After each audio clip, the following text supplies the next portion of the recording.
কিছুদিন থেকে সোশ্যাল মিডিয়ায় এই যে শসার পিকেল বা আচারটা নিয়ে খুব একটা হইচই চলতেছে। ভাইরাল রেসিপি বলে সবাই এটাকে নিয়ে খুব মাতামাতি করতেছে। ভাবলাম আমি আপনাদের সাথে শেয়ার করি।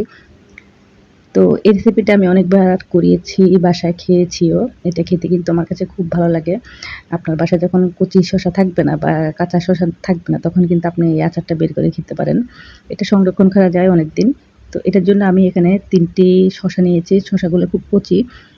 এগুলোকে আমি ধুয়ে পানি ঝরিয়ে এখন এটাকে একটা টিস্যু দিয়ে মুছে নিচ্ছি। সাথে নিয়েছি কাঁচামরিচ আর রসুন। রসুন নিয়েছি কয়েক কোষ। ওগুলোকে আমি ভালো করে টিস্যু দিয়ে মুছে নিচ্ছি যাতে এটার গায়ে একদম পানি লেগে না থাকে। তারপর আমি এগুলোকে একটু কেটে নেব।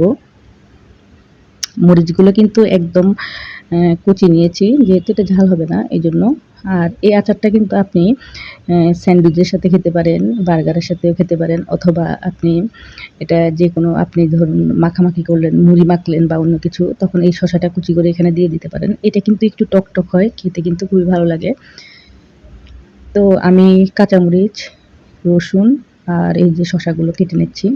শসাগুলো কিন্তু আপনি লম্বাভাবে কেটে নিতে পারেন, অথবা এটাকে গোল করে কেটে নিতে পারেন, অথবা এটাকে একদম একটা শসাকে আপনি ২ ফালি বা ৪ ফালি করেও নিতে পারেন।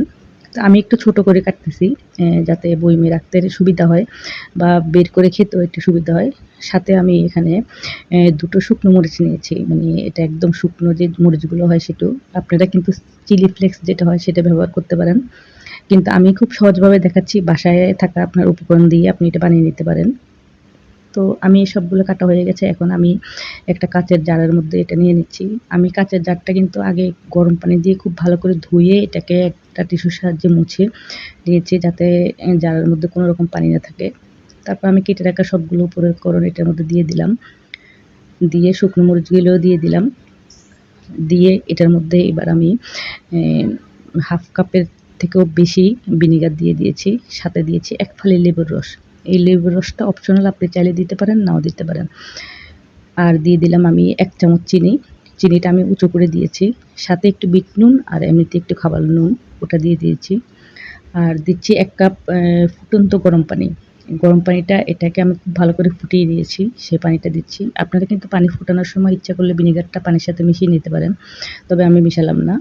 তো আমার আবার পানি আর ভিনেগারে কিন্তু যে জারটা ছিল, জারটা একদম ভরে নেই। মানে এটা একদম মুখ পর্যন্ত আসতে হবে। তো আমি আরেকটু ভিনেগার দিয়ে দিলাম। দিয়ে একদম জারটা একদম পুরো ভর্তি করে দিয়েছি যাতে শসা, মরিচ বা যে রসুনগুলো ওগুলো একদম ডুবে থাকে। এইভাবে আমি এরপরে ঢাকনাটা খুব ভালো করে আটকিয়ে এটা রেখে দিয়েছিলাম ৩-৪ দিনের জন্য। দেখুন আমি ৪ দিন পরে যখন এটা খুললাম, শসার কালারটা কিন্তু চেঞ্জ হয়ে গেছে, মরিচ, রসুন সবগুলোর কালার কিন্তু চেঞ্জ হয়ে গেছে।